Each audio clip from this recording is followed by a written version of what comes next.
Bonjour, alors aujourd'hui nous allons parler des phases de transition. Vous allez voir que le sujet comme ça paraît un petit peu abstrait mais qu'il est très concret et que nous connaissons ça tous au jour le jour, aussi bien sur le plan individuel que sur le plan collectif. Alors qu'est-ce que c'est qu'une phase de transition? C'est une phase qui permet de passer d'un état connu à un état inconnu.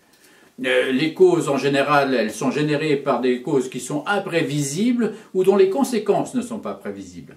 Elles concernent, je viens de le dire, aussi bien tous les individus que les sociétés, et elles sont forcément source d'anxiété, et c'est en ça qu'elles sont un petit peu gênantes, dans la mesure où on va vers l'inconnu. Et on sait très bien que lorsqu'on est dans l'inconnu, eh bien, forcément ça génère de l'anxiété. Mais on va voir ultérieurement comment on peut mieux gérer ces situations un petit peu délicates pour les uns et pour les autres.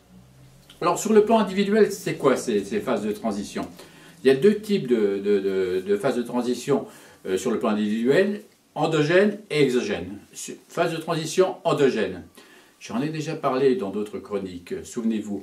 Je dis que lorsque, dans le développement d'individus, forcément, à certains moments, physiologique et psychologique ne sont pas en phase. Soit que le physiologique est en avance sur le psychologique, ou le psychologique est en avance sur le physiologique. Et dans ces cas-là, ça arrive à certains moments, on est mal dans sa peau, on n'est pas bien. Et pour les enfants, c'est pas très bien ce qui se passe. D'un seul coup, ils régressent, etc., etc.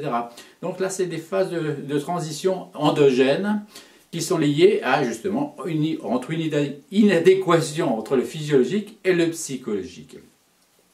Alors, il y a une autre phase de transition que tout le monde connaît bien et dont on parle souvent, c'est l'adolescence. C'est une phase de transition typique dans la mesure où l'on passe de l'enfance à l'âge adulte, mais avec beaucoup d'inconnus. L'adolescent est mal dans sa peau, c'est une phase de transition endogène.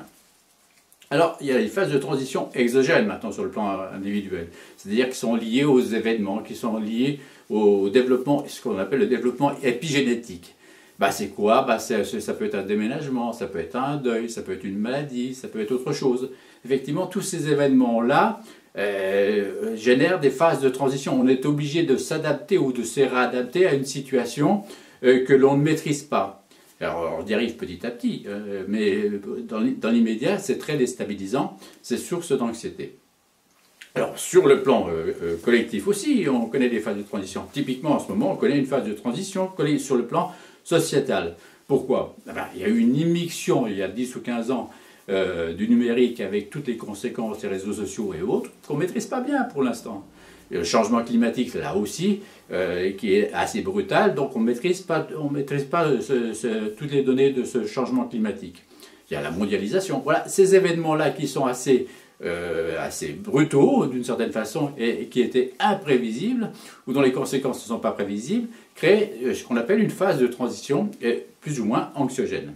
Alors, ce qu'il faut savoir quand même, pour mieux aborder les choses avec beaucoup plus de sérénité, c'est que les phases de transition, par définition, sont de transition.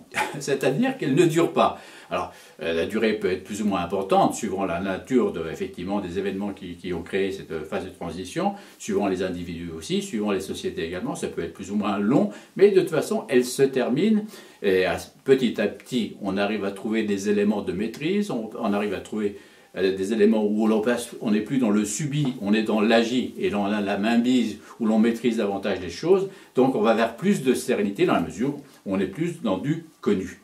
Donc il faut savoir deux choses dans les phases de transition. C'est qu'elles sont, j'allais dire, inéluctables à toute évolution de l'individu ou de toute société. Il y a toujours eu, il y aura toujours des phases de transition.